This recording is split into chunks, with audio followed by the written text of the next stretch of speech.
Alright guys, you're looking at the thumbnail, you're looking at the title of the video, y'all already know what time it is. It is time to get active. Guys, shout out to my Instagram, at Mediocre Tutorials and Reviews. There's a link to it down in the description box down below. That's where this content was sent to me. Go up there and follow your boy. I go live up there now as well. Okay, come join in on the conversation. Now, guys, there's gonna be a lot of lessons learned from this.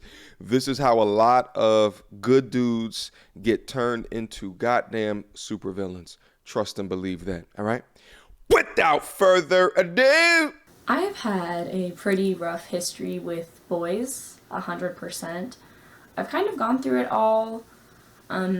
Mentally abused by my first love. Like, controlled really badly. I've been cheated on twice. Been pushed around. And so just all of this hurt and emotional issues just like culminated and became this thing where I was like, I just need somebody who's kind to me for once in my goddamn life. Pay I wanted attention. somebody who would be good to me. And I found him. I dated the good guy, the nice guy, the person who didn't treat me like absolute garbage for the first time for about 10 months.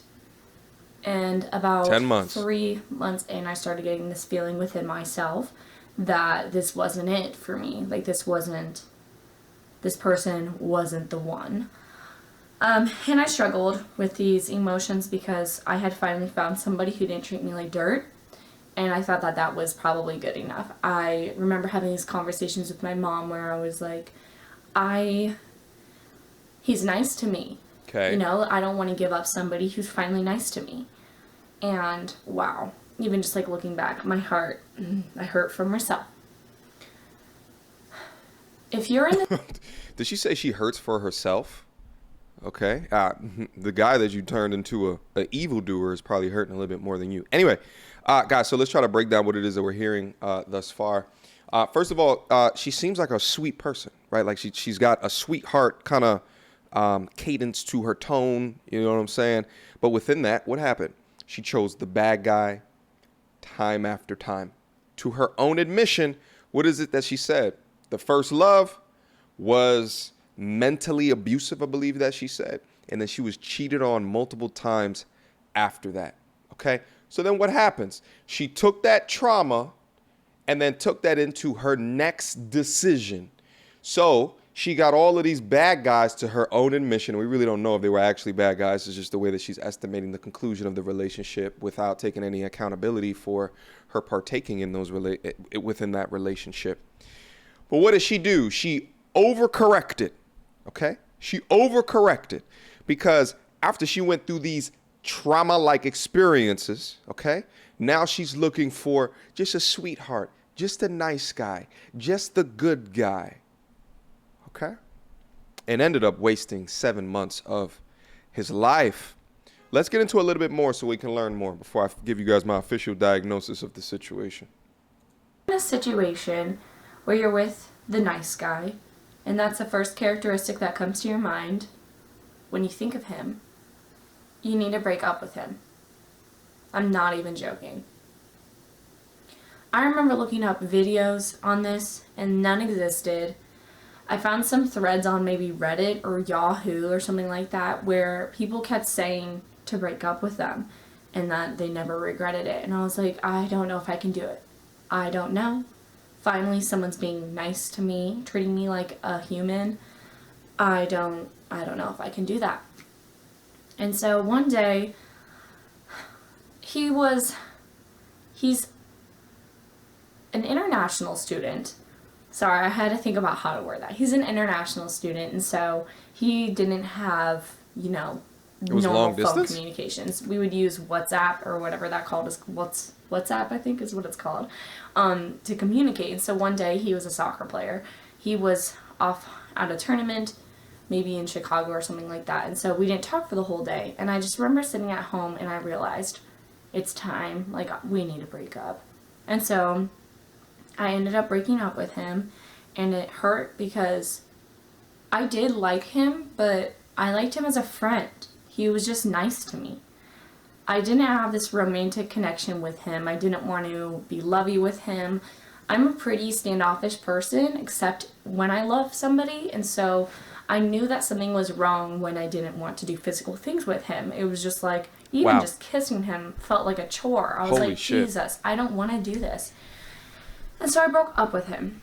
And it ended up being... Let's just pause right there. I'm going to let it continue here in a second. This is why there's so much content down into the space that says to men, do not listen to what women say that they want. This right here is a clear example. Why? She's going through all of these bad guy situations and meeting this new guy who's an international student. Sound like he got some type of scholarship for soccer, and now he's doing well here, traveling in the country at games. Thinks he's got himself a nice, pretty young thing that respects how he treats her. But she doesn't.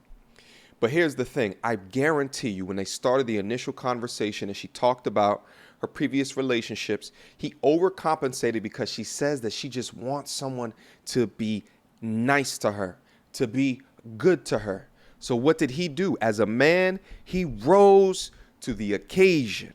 But here's what he forgot. The number one thing that you have to gain with women is respect. It is not being nice. And when I talk about respect, I talk about setting boundaries, confidently telling women or just people in general, no. Tailoring your actions to specific situations with a level of gravitas that people, even if they don't agree with you, you lead with that confident energy, so they have to be able to respect it.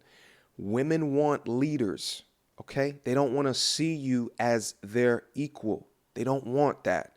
They want you to see you as a leader. And at the end of the day, if they don't have that level of respect for you, this is what can happen. And it has the propensity to turn you into an absolute supervillain. All right, let's keep going on. The best decision, one of the best decisions that I've ever made, simply because it opened the door for my current boyfriend to walk through. And it's different, guys. It's different when it's right. You don't question it the way you do with the nice guy. Uh-oh. Because not only now am I dating a nice, good guy, I'm dating an amazing man. Somebody who makes me feel strong and lifted up and cared about. And she respects him. He makes me feel like I can do anything I put my mind to. And he's doing his own things. I've never felt so calm and supported. And this man, I'm telling you, wow. So this actually got me thinking when I was looking at this particular clip, and I was just like, man, like, what is good analogy that helps you guys understand the difference in being the nice guy versus the guy that gets the viscosity nice and tingly? So I got a clip here from the great Jordan Peterson and the great Warren Farrell right here talking about that. Let's watch. Within marriages, if the male takes a status hit, he also takes a attractiveness hit. And it's a severe hit. I've seen this many, many times, and no one will ever talk about it, but it's definitely the case. Here's the best way to understand that bridge. The man takes a status hit. He starts losing respect for himself. His wife starts losing a little bit of respect for him, wondering whether or not that this is going to result in a job down the line, or whether some promise or belief that he has is going to manifest. Yeah, or if she's really the man she thought he was. He feels that less respect.